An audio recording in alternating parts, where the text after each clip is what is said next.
Assalamualaikum warahmatullahi wabarakatuh. Saya Imam Prasetyo dari Administrasi Pendidikan 2018 dengan NIM 1807067.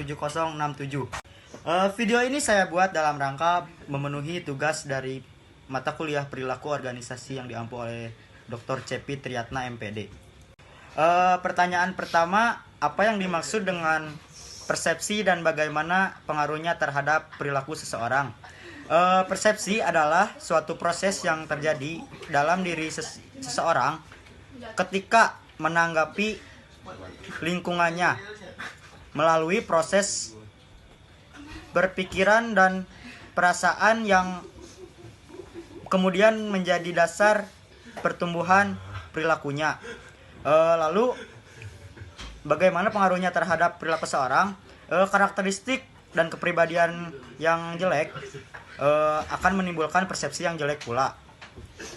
Sebaliknya, jika dalam sebuah organisasi terdapat perbedaan masalah persepsi, maka akan terjadi kesulitan berkomunikasi antara orang yang organisasi sehingga timbullah berbagai permasalahan di dalam organisasi tersebut.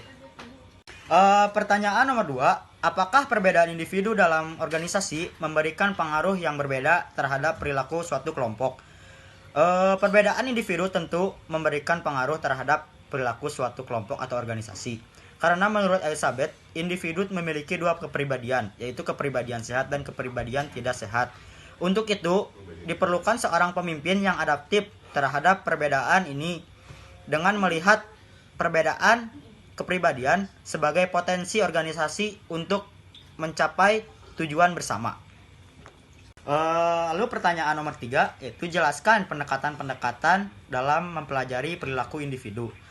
Yang pertama ada pendekatan kognitif, yaitu menekankan pemahaman terhadap individu seseorang dan sifat mental internal, yaitu berpikir dan menimbang. Perilaku dapat timbul dari ketidakseimbangan pada struktur kognitif yang dapat menghasilkan berbagai persepsi tentang lingkungan. Lalu yang kedua ada pendekatan reinforcement atau penguatan. Pendekatan penguatan menekankan pemahaman terhadap perilaku seseorang pada peranan lingkungan dalam kehidupannya. Pendekatan ini menyatakan bahwa perilaku diteruskan oleh lingkungan baik sebelum terjadinya perilaku maupun sebagai hasil dari perilaku. Lalu yang ketiga ada pendekatan psikoanalitis. Pendekatan ini menekankan pada peranan sistem personalitas dalam menentukan suatu perilaku. Lingkungan terlibatkan sepanjang interaksi. Hanya terjadi itu dapat memuaskan keinginan individu tersebut. Lalu pertanyaan nomor 4, apa yang dimaksud dengan multiple intelligence dan bagaimana pengaruhnya terhadap perilaku individu dalam organisasi?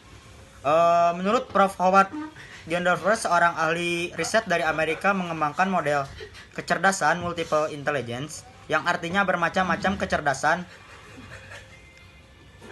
Ia mengatakan bahwa setiap orang memiliki bermacam-macam kecerdasan, tetapi dengan kadar pengembangan yang berbeda. Yang dimaksud kecerdasan menurut Gardner adalah suatu kumpulan kemampuan atau keterampilan yang dapat ditumbuh kembangkan.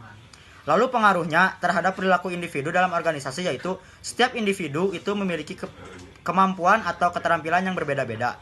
Maka dari itu, kecerdasan seseorang pun berbeda dengan yang lainnya. Maka dari itu, dalam suatu organisasi, pengaruh multiple intelligence terhadap perilaku individu yaitu dengan menumbuh kembangkan kecerdasan yang dibutuhkan suatu individunya agar mampu meningkatkan kecerdasan atau kemampuan untuk lebih maju terhadap kinerjanya dalam organisasi. Terima kasih. Mohon maaf bila masih ada kata-kata yang salah. Wassalamualaikum warahmatullahi wabarakatuh.